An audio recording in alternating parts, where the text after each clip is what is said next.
Hello students, welcome to eChem. I know you all are doing well. Today's topic is molecularity of reaction বা বিক্রিয়ার আণবিকতা। টপিকটা ভালো করে বোঝার জন্য ভিডিওটা শেষ পর্যন্ত মনোযোগ সহকারে দেখো। তবে ভিডিওটা শুরু করার আগে যদি প্রথমবার আমার চ্যানেলে এসে থাকো তাহলে এখনই লাইক করো, শেয়ার করো এবং চ্যানেলটাকে অবশ্যই সাবস্ক্রাইব করো, সঙ্গে বেল আইকনে ক্লিক করে অল করে দাও যাতে আমার ভিডিও সব নোটিফিকেশান পেয়ে যাও সবার আগে যখনই ভিডিও আপলোড করি। Let's begin.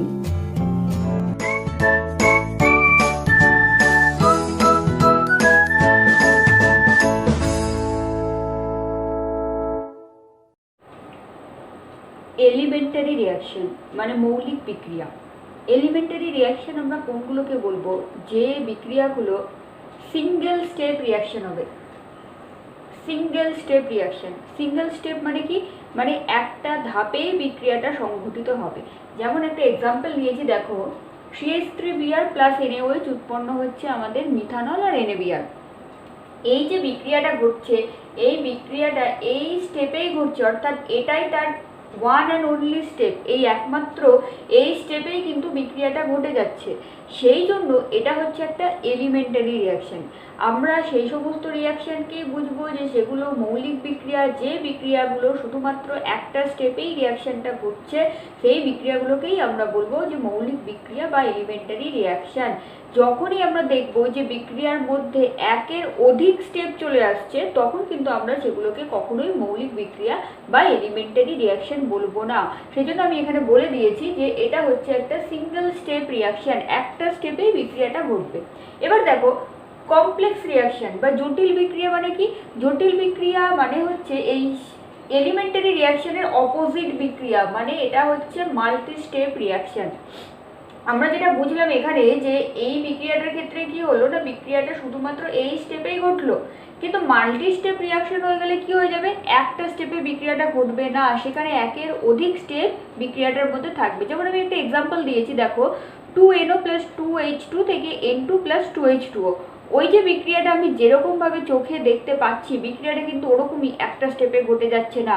আবার NO2 + CO থেকে NO + CO2 এই যে বিক্রিয়াটা ঘটছে, এই বিক্রিয়াটাও কিন্তু কখনোই একটা স্টেপে ঘটছে না যে আমি শুধুমাত্র প্রথমেই NO2CO এর সাথে যুক্ত হয়ে গিয়ে NO আর CO2 উৎপন্ন করছে, তা কিন্তু নয়। এই বিক্রিয়াটা অ্যাকচুয়ালি দুটো স্টেপে ঘটে। এটা আমরা একটু পরে দেখব, তখন আবার ভালো করে বুঝতে পারবে। তাহলে এই বিক্রিয়াটার মধ্যে কিন্তু দুটো স্টেপ ইনভলভ, এই বিক্রিয়াটার মধ্যেও কিন্তু দুটো স্টেপ ইনভলভ। সেই জন্য এরা প্রত্যেকেই হচ্ছে মাল্টি স্টেপ, মানে একের অধিক স্টেপে বিক্রিয়াটা ঘটছে। সেই জন্য এরা প্রত্যেকেই হচ্ছে কমপ্লেক্স রিয়াকশন। এটা কিন্তু কেউই মৌলিক বিক্রিয়া নয়। তাহলে আমরা এই দুটো টপিক ভালো করে বুঝতে পারলাম যে এলিমেন্টারি রিয়াকশন মানে হবে একটা স্টেপে বিক্রিয়া ঘটবে, আর কমপ্লেক্স রিয়াকশন হয়ে গেলেই কিন্তু সেটা একের অধিক স্টেপে বিক্রিয়াটা কমপ্লিট করবে। বোঝা গেল? এটুকু ক্লিয়ার হয়েছে? এবার আমরা চলে যাই খুব ইম্পর্টেন্ট টপিক, যেটা আজকে আমাদের মেইন টপিক, সেটা হচ্ছে মলিকিউলারিটি মানে হচ্ছে আণবিকতা। মলিকিউলারিটি বা আণবিকতা মানে কি? আমরা এর আগে অর্ডার অফ রিয়াকশন এটা আমরা বুঝেছি। অর্ডার অফ রিয়াকশনের সাথে মলিকিউলারিটিটা কিছুটা যুক্ত, সেই জন্য আমাকে মলিকিউলারিটিটাও খুব ভালো করে জানতে হবে। তবে যারা অর্ডার অফ রিয়াকশন কি এগুলো বুঝতে পারছো না, বা rate of reaction, chemical kinetics সম্পর্কে তোমরা পুরোটা ভালো করে যদি জানতে চাও, আমি নিচে লিঙ্কে ডেসক্রিপশনে লিঙ্কটা আমি দিয়ে দেবো। এছাড়াও তোমরা আমার চ্যানেলে গিয়ে প্রিভিয়াস ভিডিওগুলোও দেখতে পারো, সেখানে অর্ডার অফ রিয়াকশন, ফ্যাক্টরস, তারপরে রিয়াকশন রেট, এগুলো সম্পর্কে আমি ডিটেলে আলোচনা করেছি। সেই ভিডিওগুলো কিন্তু তোমরা আগে একবার দেখে নাও, তাহলে তোমাদের এগুলো বুঝতে অনেক সুবিধা হবে। এছাড়াও আমি ডেসক্রিপশনে দিয়ে দেবো, তাছাড়াও তোমরা ওপরে আই বাটনেও পেয়ে যাবে। দেখো মলিকিউলারিটি মানে কি? মলিকিউলারিটি মানে হচ্ছে যে ধরো একটা রিয়াকশন হচ্ছে, এই যে একটা রিয়াকশন হচ্ছে CH3Br NaOH, সেটা মাল্টি স্টেপে হোক বা মাল্টি স্টেপে নয়, ধরো একটা এলিমেন্টারি রিয়াকশন হচ্ছে CH3Br + NaOH CH3OH NaBr। এই রিয়াকশানে আমি কি বলেছি? সর্বনিম্ন বা অ্যাটলিস্ট যতগুলো রিয়াক্ট্যান্ট মলিকিউল বা রিয়াক্ট্যান্ট অ্যাটম বা আয়ন বা ফ্রি র্যাডিক্যাল পার্টিসিপেট করবে, সেই সংখ্যাটাই হচ্ছে আণবিকতা বা মলিকিউলারিটি। এবং এগুলো শুধুমাত্র এলিমেন্টারি রিয়াকশানের জন্য অ্যাপ্লিকেবল, এগুলো কিন্তু কখনোই কমপ্লেক্স রিয়াকশানের জন্য নয়। কি বললাম আমি, যে ধরো একটা এলিমেন্টারি রিয়াকশন হচ্ছে, যেমন ধরো এই রিয়াকশনটা, এই রিয়াকশনে আমি কি দেখতে পাচ্ছি, যে এক এক অণু CH3Br এবং এক অণু NaOH বিক্রিয়া করেছে, করে CH3OH এবং NaBr উৎপন্ন করেছে এক অণু করে। তাহলে এই বিক্রিয়াটার যদি আমি মলিকিউলারিটি ক্যালকুলেট করি তাহলে সেটা কত হবে, এখানে আসছে 1 আর এখানে আসছে 1, তাহলে কত হলো 1 + 1 মানে 2। তাহলে এই বিক্রিয়াটার জন্য মলিকিউলারিটি হচ্ছে কত না 2। যেমন ধরো আমি এখানে একটা রিয়াকশন লিখলাম 2A + B উৎপন্ন করলো C। তাহলে এই বিক্রিয়াটা, যদি এই বিক্রিয়াটা এলিমেন্টারি হয় তাহলে এর মলিকিউলারিটি কত হবে 2 + 1, তাহলে কত হচ্ছে 3। তাহলে এইভাবে আমরা মলিকিউলারিটি পাবো। আমি একটা কথা বলি, মলিকিউলারিটি কিন্তু থিওরিটিক্যাল ব্যাপার, যেটা আমরা অর্ডারের ক্ষেত্রে পাইনি। অর্ডারের ক্ষেত্রে আমরা কি দেখেছিলাম, যে অর্ডার ছিল একটা এক্সপেরিমেন্টাল ব্যাপার, কিন্তু মলিকিউলারিটি পুরোপুরি রূপে থিওরিটিক্যাল ভ্যালু। তার মানে কি, এগুলো আমরা থিওরি দিয়েই বলতে পারি, চোখে দেখে আমি এটা বলতে পারি। তার মানে এখানে যে সহগ পাচ্ছি 2 আর এর যে সহগ পাচ্ছি 1, দ্যাট মিনস স্টয়কিওমেট্রিক কোফিসিয়েন্ট, সেই স্টয়কিওমেট্রিক কোফিসিয়েন্ট বা যে সহগ দেখছি সেটাই কিন্তু আমাদের মলিকিউলারিটি বা আণবিকতা। আমি চোখে দেখে, রিয়াকশানটা দেখেই আমি বলে দেবো যে সেটা হচ্ছে তার মলিকিউলারিটি এত। এবার তোমাকে যদি একটা রিয়াকশান দিলে তুমি সেই রিয়াকশানের মলিকিউলারিটি কী করে বার করবে? প্রথম ক্রাইটেরিয়া হচ্ছে তোমাকে দেখতে হবে যে আমাকে যে রিয়াকশানটা দিয়েছে সেই রিয়াকশানটা এলিমেন্টারি রিয়াকশান না কমপ্লেক্স রিয়াকশান, মানে মৌলিক বিক্রিয়া না জটিল বিক্রিয়া। যদি বিক্রিয়াটা জটিল বিক্রিয়া হয়ে যায়, মানে তোমাকে যে রিয়াকশনটা দিয়েছে সেটা জটিল বিক্রিয়া, তাহলে তার ক্ষেত্রে কিন্তু আমি আণবিকতা বার করতে পারবো না। বোঝা গেল? আমাকে দেখতে হবে যে বিক্রিয়াটা যেন অবশ্যই মৌলিক বিক্রিয়া হয়। তাহলে আমি যদি দেখতে পাই যে বিক্রিয়াটা একটা মৌলিক বিক্রিয়া, যেমন এই বিক্রিয়াটা, এর ক্ষেত্রে আমি কিন্তু মলিকিউলারিটি বা আণবিকতা বার করতে পারবো। কিন্তু এই যে বিক্রিয়াগুলো দিয়ে দিয়েছি এখানে জটিল বিক্রিয়ার উদাহরণ, সেই বিক্রিয়ার কিন্তু আমি আণবিকতা বার করতে পারবো না। যখন বিক্রিয়াটা একের অধিক স্টেপে ঘটবে তার মলিকিউলারিটি কিন্তু বার করা যাবে না। যখন বিক্রিয়াটা একটা মাত্র স্টেপেই ঘটবে তখনই তার মলিকিউলারিটি বার করা যাবে। আমি সেই জন্য বলেছি, দেখো এখানে যে এটা হচ্ছে এলিমেন্টারি রিয়াকশনের জন্য প্রযোজ্য, এটা কখনোই কমপ্লেক্স রিয়াকশনের ক্ষেত্রে হবে না। মলিকিউলারিটির ভ্যালু কিন্তু অলওয়েজ পজিটিভ ইন্টিজার হবে, মানে হচ্ছে সর্বদা পূর্ণ সংখ্যা, সর্বদাই ধনাত্মক পূর্ণ সংখ্যা। তার ভ্যালু কখনোই 0, নেগেটিভ, ফ্র্যাকশন এগুলো কখনোই মলিকিউলারিটির ক্ষেত্রে হবে না। যেটা আমরা অর্ডারের ক্ষেত্রে দেখেছিলাম যে অর্ডারের অনেক রকম ভ্যালু হতে পারে, কিন্তু মলিকিউলারিটির একটাই ভ্যালু হবে, সেটা হচ্ছে অলওয়েজ পজিটিভ ইন্টিজার, সর্বদাই পূর্ণ সংখ্যা, ধনাত্মক পূর্ণ সংখ্যা হবে। এটা তোমরা বুঝতে পেরেছো নিশ্চয়ই। আর অর্ডার সম্পর্কে যদি বুঝতে না পারো তাহলে আমি ডেসক্রিপশনে লিঙ্ক দিয়ে দিচ্ছি, অথবা আই বাটনে পেয়ে যাবে, সেখান থেকে তোমরা অর্ডারটা ভালো করে বুঝে নাও। এছাড়াও আমার চ্যানেলে গেলেও তোমরা আরও অনেক ভিডিও দেখতে পাবে। আচ্ছা, ভিডিওটা যদি তোমাদের ভালো লাগছে তাহলে ভিডিওটা অবশ্যই লাইক করো। এরপরে আমরা চলে যাচ্ছি পরের স্টেপে। এবার দেখো, মলিকিউলারিটি 3টে টাইপের হতে পারে। কীরকম? এক হচ্ছে ইউনিমলিকিউলার বা এক আণবিক। ইউনিমলিকিউলার বা এক আণবিক মানে কি, যে ধরনের রিয়াকশানে একটা মাত্র মলিকিউলই পার্টিসিপেট করবে সেটাই হচ্ছে ইউনিমলিকিউলার। যেমন ধরো I2 থেকে তৈরি হয়েছে 2I, এইখানে কি হচ্ছে, রিয়াক্ট্যান্ট মলিকিউল কটা আছে? একটাই আছে রিয়াক্ট্যান্ট মলিকিউল, তাই এটা হচ্ছে ইউনিমলিকিউলার। এরপরে আসছে বাইমলিকিউলার, যেখানে দুটো মলিকিউল পার্টিসিপেট করছে। এখানে এক অণু আছে NO আর একটা আছে O3 মলিকিউল, তাহলে এটা হচ্ছে বাইমলিকিউলার বা দ্বিআণবিক। আর ট্রাইমলিকিউলার বা 3 আণবিক মানে কি, যেখানে দুটো NO একটা ক্লোরিন, এখানে দুটো SO2 একটা O2। আমার প্রোডাক্ট কটা করে তৈরি করছে সেটা এখানে ভাবার বিষয় নয়, এখানে শুধু দেখবো যে রিয়াক্ট্যান্টগুলো কটা করে আছে, মানে বিক্রিয়ক অণু সেগুলো কটা করে পার্টিসিপেট করছে। এখানে একটা রিয়াক্ট্যান্ট, তাই ইউনিমলিকিউলার। এখানে দুটো রিয়াক্ট্যান্ট মলিকিউল আছে। আমাকে দেখতে হবে, আসল কথা হচ্ছে যে তাদের সহগ বা স্টয়কিওমেট্রিক কোফিসিয়েন্টটা কত আছে। সেই দুটোকে যোগ করলেই আমি বুঝে যাবো যে এটা বাইমলিকিউলার না ইউনিমলিকিউলার না ট্রাইমলিকিউলার। আর ট্রাইমলিকিউলার যেমন এখানে 2 মোল করছে কে NO আর 1 মোল আছে ক্লোরিন, তাহলে 2 আর 1 3, তাহলে এটা হয়ে যাচ্ছে ট্রাইমলিকিউলার রিয়াকশন। এবার তোমরা বলবে যে তাহলে এর পরেও মানে 3টের পরেও 4টে 5টা 6টা 7টা এরকমভাবে চলতে থাকবে তা কিন্তু নয়। মেনলি এই 3 মলিকিউলার অবধিই কিন্তু আমরা দেখতে পাই আণবিকতা, এর বেশি হয়ে গেলে কিন্তু আমরা আণবিকতা সাধারণত 3-এর অধিক 4 5 এগুলো কিন্তু হয় না। এবার বলবে কেন হয় না? কারণ এই যে মলিকিউলগুলো যখন ধরো একটা I2 মলিকিউল আর একটা I2 মলিকিউলের সাথে কোলাইড করছে, করে সে 2I উৎপন্ন করছে বা সেই আয়োডিন মলিকিউলটা তৈরি করছে। এখানে যেমন ধরো এই এক্সাম্পলটা, এখানে কি আছে, একটা NO অণু আছে আর একটা O3 অণু আছে, এরা একে অপরের সাথে কি করছে, কলিশন করছে, মানে সংঘর্ষ করছে, কলিশন করছে। এগুলো তোমরা এই চ্যাপ্টারেই দেখতে পাবে, আর একটু পরে আমরা গিয়ে এই বিষয়গুলো নিয়ে আলোচনা করব, তখন আরও ভালো করে বুঝতে পারবে। এবার তারা একে অপরের সাথে কলিশন করছে, মানে কি করছে না, ঠোকাঠুকি করছে। এবার এই ঠোকাঠুকিগুলো যেরকমভাবে হয়ে গেল একটা, তাহলেই সে রিয়াকশন করে ফেলবে তা কিন্তু নয়। এই কলিশনগুলোকে হতে হবে ইফেক্টিভ কলিশন, এই কলিশনগুলো হবে ইফেক্টিভ কলিশন। যেমন তোমরা যদি শুধুই পড়াশোনা করো, হ্যাঁ কোনো রকমে পড়ে নিলাম ব্যাস হয়ে গেল, তা করলে কি বুঝতে পারবে জিনিসগুলো? হবে না। তোমাদেরকে এমনভাবে পড়তে হবে যেন জিনিসগুলো তোমরা বুঝতে পারো এবং সেগুলো মাথায় থাকে এবং সেগুলো তোমরা হলে গিয়ে কোয়েশ্চেনের আনসার করতে পারো।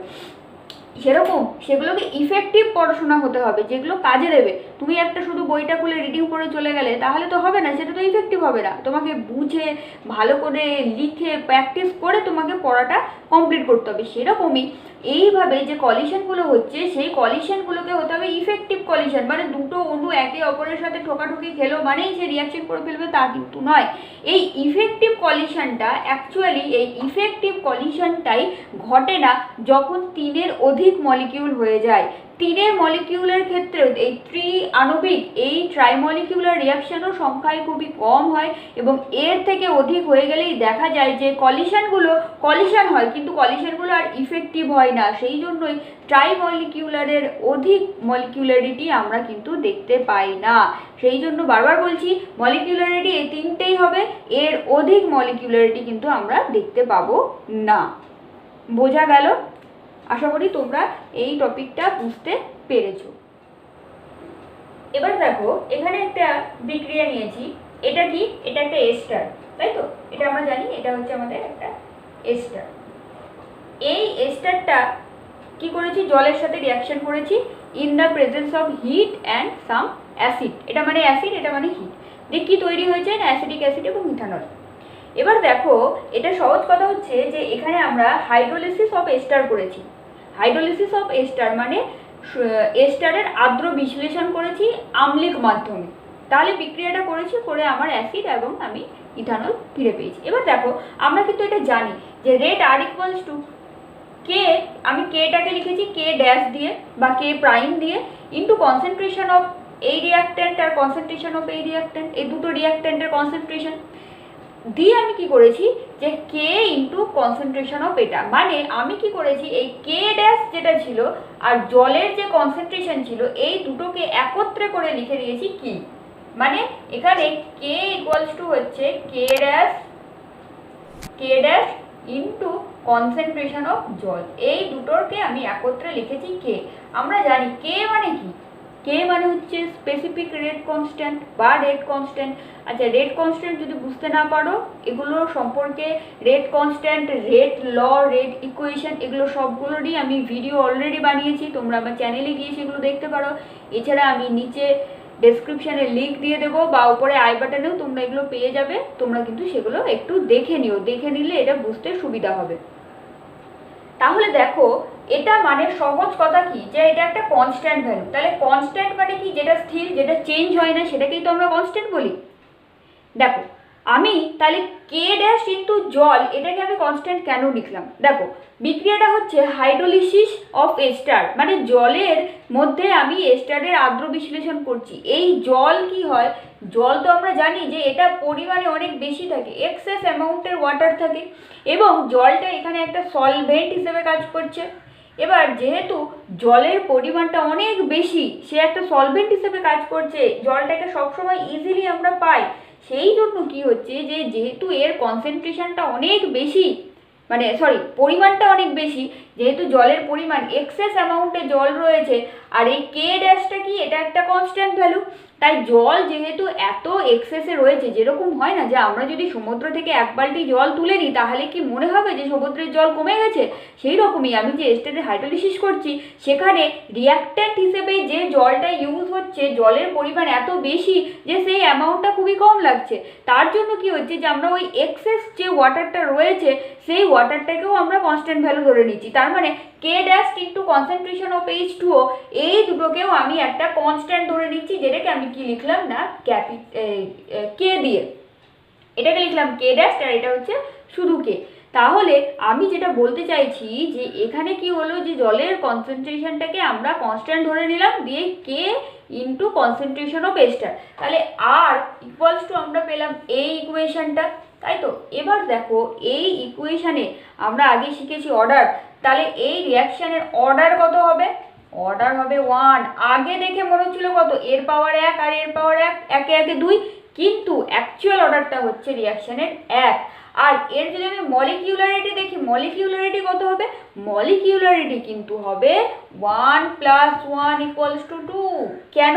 কারণ মলিকিউলারিটি মানে কি, এটা কত মোল আছে আর এটা কত মোল পার্টিসিপেট করেছে সেটা। কারণ শুধু যদি আমি এস্টারটাকে ধরি তাহলে কি আমার বিক্রিয়া হবে? হবে না তো, এস্টারের সাথে জলের তো রিয়াকশন করতে হবে। আমি তো এস্টারকে রিয়াকশন করালে আমার অ্যাসিড আর অ্যালকোহল উৎপন্ন হবে না, এস্টারের সাথে জলকে লাগবে। তাই মলিকিউলারিটি হচ্ছে এই রিয়াকশনের 2, কিন্তু অর্ডারটা কত হচ্ছে না 1। এই ধরনের রিয়াকশনগুলোকে বলা হয় সিউডো ফার্স্ট অর্ডার রিয়াকশন। কি বললাম? Pseudo first order. অর্ডার তো বুঝলাম যে এটা অর্ডার 1 ফার্স্ট অর্ডার, কিন্তু সিউডো মানে কি? সিউডো মানে হচ্ছে ছদ্ম, মানে যে ছদ্ম ধরে আছে, মানে তার একটা আছে, দেখে মনে হচ্ছে যেন 2 অর্ডারের রিয়াকশন হবে, কিন্তু হয়ে গেল কত, 1 অর্ডারের রিয়াকশন। মানে এটা যা ছিল, সিউডো মানে হচ্ছে ছদ্ম, সেখান থেকে এসছে ছদ্ম প্রথম ক্রম বিক্রিয়া। আবার আমি ধরো আরও একটা রিয়াকশন দেখাই, এটারই আমি একটা এক্সাম্পল দেখাই। দেখো সেই রিয়াকশনটা হচ্ছে এরকম।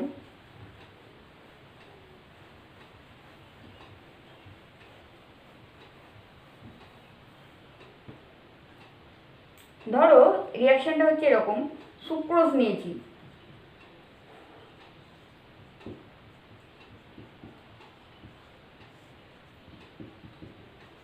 সুক্রোজ, এটা হচ্ছে কি না আমাদের সুক্রোজ। সুক্রোজের আমি এবার হাইড্রোলিসিস করছি। সুক্রোজ নিয়েছি, সুক্রোজ প্লাস জল, এখান থেকে কি তৈরি হবে তোমরা জানো,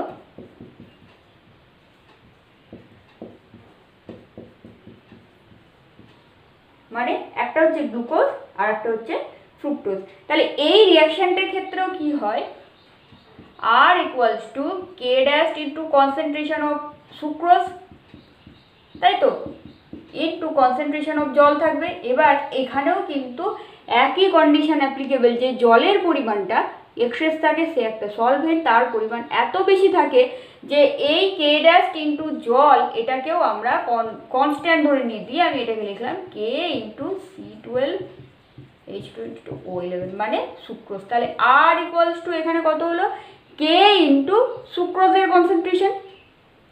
তাহলে এই বিক্রিয়ার অর্ডার কত হবে? অর্ডার এখানেও 1 হবে, কিন্তু এরও মলিকিউলারিটি কত হবে?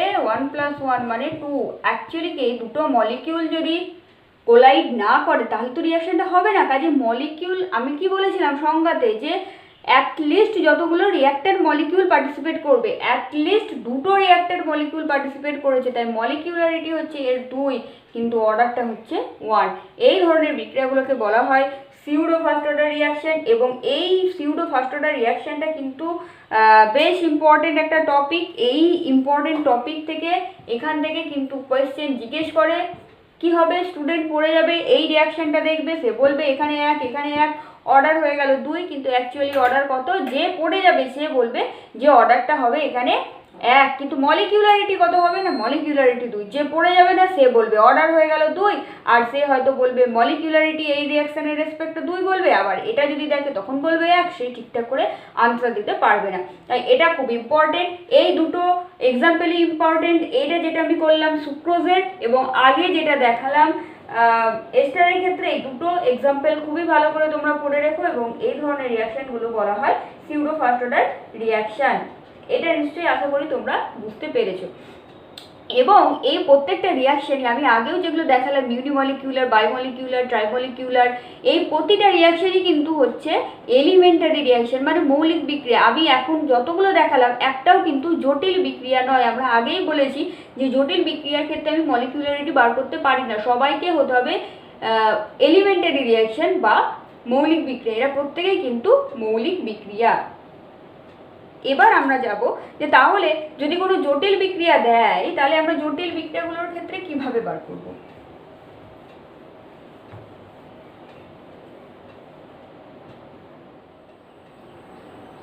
এবার দেখো, যদি কমপ্লেক্স রিয়াকশন বলে দেয় তাহলে তার ক্ষেত্রে মলিকিউলারিটি কি আমরা বার করতে পারবো? দেখো, কমপ্লেক্স রিয়াকশন, এই রিয়াকশনটা আমরা একটু আগেই প্রথমেই বললাম, মলিকিউলারিটির সময় কমপ্লেক্স রিয়াকশনের এক্সাম্পলে বললাম। দেখো, NO2 + CO থেকে NO + CO2, আমি তখনও বললাম যে রিয়াকশনটা দুটো স্টেপে ঘটে, দুটো ধাপে বিক্রিয়াটা ঘটে। এই হচ্ছে তার দুটো ধাপ, একটা স্টেপ 1, একটা স্টেপ 2। ফার্স্ট স্টেপে কি করে, NO2 আর একটা NO2 মলিকিউলের সাথে রিয়াকশন করে, করে কি উৎপন্ন করে না, একটা NO3 মলিকিউল আর NO উৎপন্ন করে।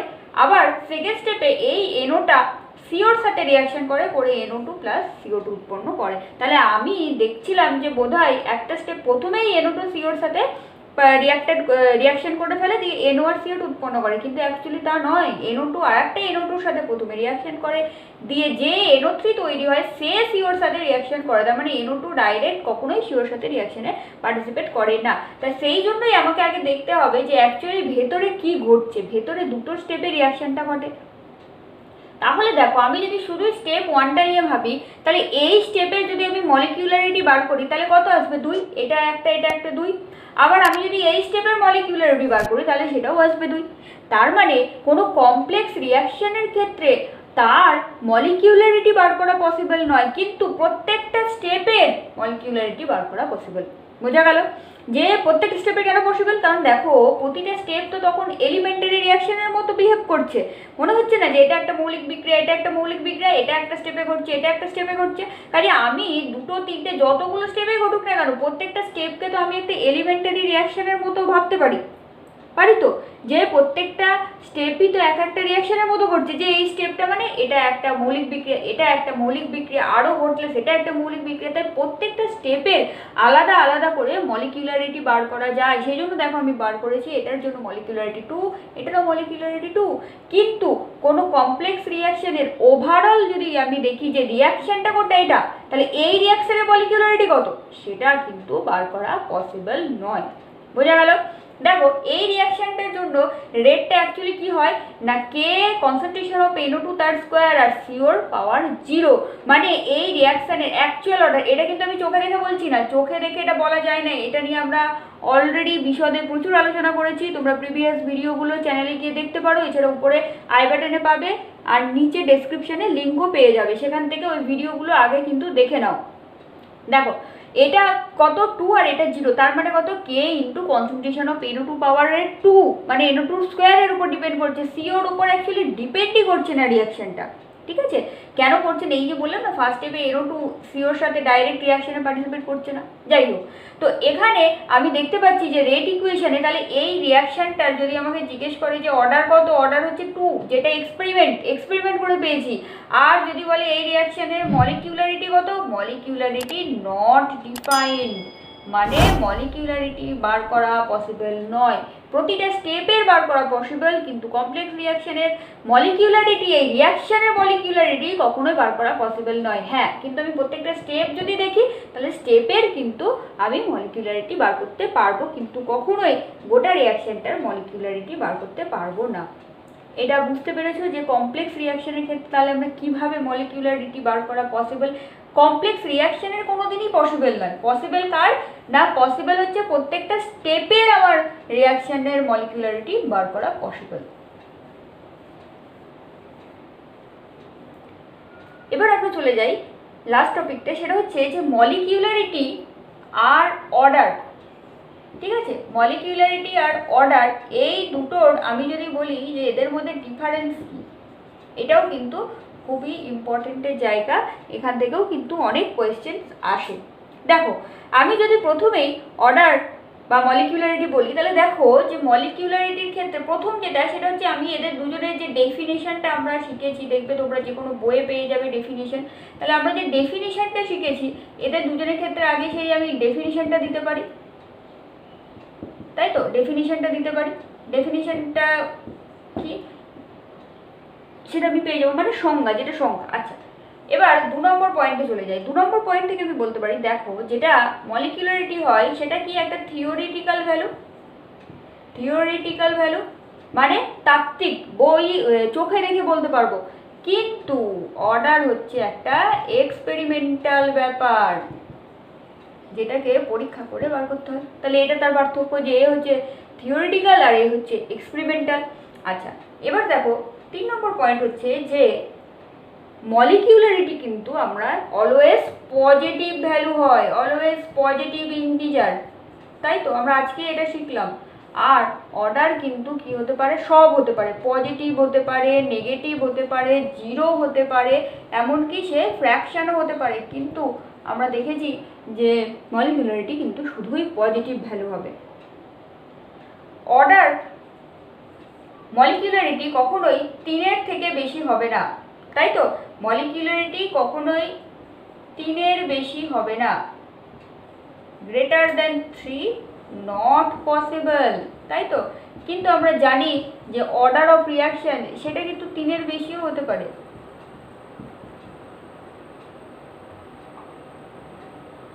গ্রেটার দেন 3 এটা কিন্তু হতে পারে, তাই তো? মানে মলিকিউলারিটি কি না, মলিকিউলারিটি 3-এর বেশি হবেই না, কিন্তু অর্ডারটা 3, 4, ফ্র্যাকশন, জিরো, যে কোনো পজিটিভ নাম্বার সবই হতে পারে, তাই তো? এটা কিন্তু হবে না। আর কি হতে পারে, দেখো যে একটা রিয়াকশানের যে অর্ডারটা হয়, ঠিক আছে, একটা যে কোনো রিয়াকশানের অর্ডার যেটা হয় সেই অর্ডারটা ডিপেন্ড করে ওই তার স্লো স্টেপের উপরে।